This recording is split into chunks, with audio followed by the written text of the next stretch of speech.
Good morning বন্ধুরা, কেমন আছেন? আশা করি সবাই খুব ভালো আছেন। আমরাও ভালো আছি।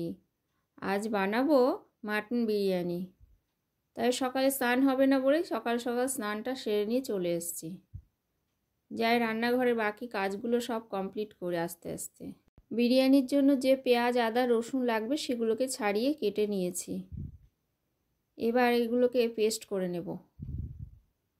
আমার মাংস ধুয়ে মাখানো হয়ে গেছে। এই যে মাখিয়ে রেখেছি। এতে দেওয়া আছে বিরিয়ানি মশলা, বিরিয়ানি এসেন্স আর লবণ, হলুদ।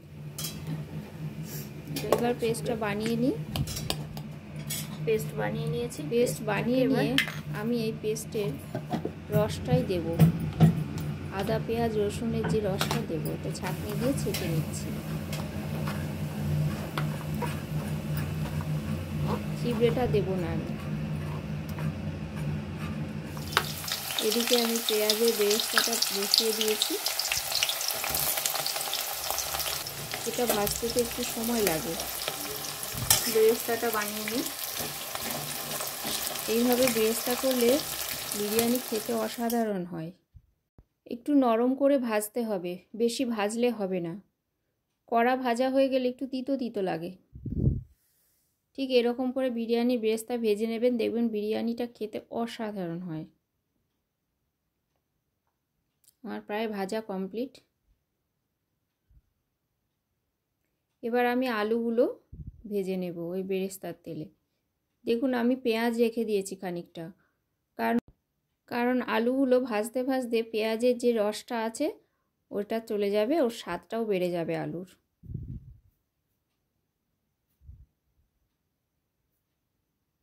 এদিকে ডিম সিদ্ধ হচ্ছে। আলুগুলো আমার লাল লাল করে ভাজাও হয়ে গেছে। এদিকে দুধের মধ্যে জাফরানটাও আমি ভিজিয়ে রেখে দিয়েছি। মাটনটা আলু ভাজা তেলেই দিয়ে দিয়েছি। ওর সাথে দিচ্ছি কেওড়া জল, গোলাপ জল, মিঠা আতর আর বিরিয়ানি মশলা। আর সঙ্গে পেঁয়াজ, আদা, রসুনের যে রসটা ছিল সেটা তো আছেই। আমি এখানে বাসমতি বিরিয়ানি এসেন্স ইউজ করেছি। আর সঙ্গে দিচ্ছি একটু সয়া সস, কালারটা যাতে একটু কালচে হয় সেই জন্য।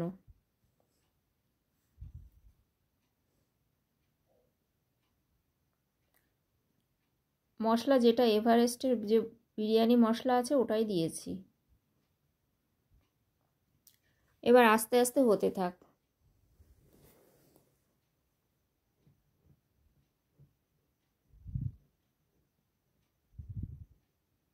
এবার কষাতে হবে। পাশে আমি বসিয়ে দিয়েছি বিরিয়ানির যে রাইস হবে সেটা। জলের মধ্যে দিয়ে দিয়েছি সাদা তেল, লবণ আর এই যে তেজপাতা, গরম মশলা। এদিকে আমার মাংসটা কষানো হয়ে গেছে। দেখুন কি সুন্দর হয়েছে না? কিন্তু কি এবার এই মাংসটাকে একটু গরম জল দিয়ে প্রেসার কুকারে দিয়ে দেব। এদিকে অন্য একটা পাত্রের মধ্যে আমি যেটার মধ্যে বানাবো সেটাতে তেজপাতা লেয়ার দিয়ে নিচ্ছি। আর জাফরান ভেজানো দুধটার মধ্যে আবারও একটুখানি কেওড়া জল, বিরিয়ানি এসেন্স এগুলো সব দিয়ে দিচ্ছি। এরপরে একে একে বিরিয়ানির যে লেয়ারগুলো হয় সেগুলো দিয়ে নিলাম। রাইস, মাটন, আলু, বেরেস্তা এগুলো দেওয়ার পরে এইভাবে বিরিয়ানি বানালে আলাদা করে দোকানে গিয়ে খেতে হবে না, অসাধারণ খেতে হয়। আমার ছেলেও তো শিখে নিচ্ছে, বলছে মা আমিও এরপরে গিয়ে বানাবো। আমি পরের বার নাকি ও একাই নিজেই বানিয়ে ফেলতে পারবে, এত ইজি প্রসেস এটা। দু একবার দেখলেই শিখে যাবে, এমন কিছু কঠিন কাজ নয়।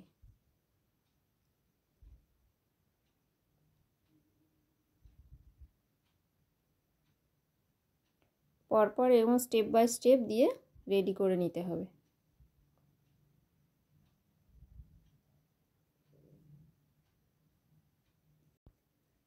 বন্ধুরা আমার এই ভিডিওটা কেমন লাগলো অবশ্যই জানাবেন। আর আমার অনুরোধ রইল এইভাবে ঠিক বানিয়ে দেখুন, অসাধারণ খেতে হবে।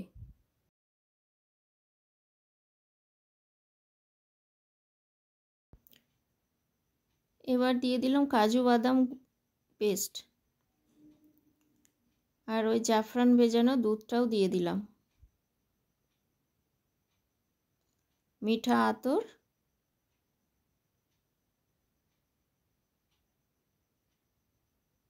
পরিমাণ মতো ঘি। ব্যাস, মোটামুটি লেয়ার আমার কমপ্লিট। এবার 20 থেকে 25 মিনিট দমে বসিয়ে রাখলেই আমার বিরিয়ানি রেডি। এই যে বিরিয়ানি রেডি হয়ে গেছে। এবার আমি গরম গরম সার্ভ করব। বন্ধুরা, ঘরেই বানিয়ে ফেলুন নামি দামি রেস্টুরেন্টের মতো করে মাটন বিরিয়ানি। গন্ধটা কিন্তু দারুণ বেরিয়েছে, দেখুন দেখতেও কি অসাধারণ হয়েছে। ব্যাস, এবার সার্ভ করে নিই। দেখুন কেমন সুন্দর ঝুরঝুরে হয়েছে। বন্ধুরা, ভিডিওটা ভালো লাগলে অবশ্যই একটা লাইক, শেয়ার অ্যান্ড সাবস্ক্রাইব করবেন। আর ঘরেই বানিয়ে ফেলুন রেস্টুরেন্ট স্টাইলের মাটন বিরিয়ানি।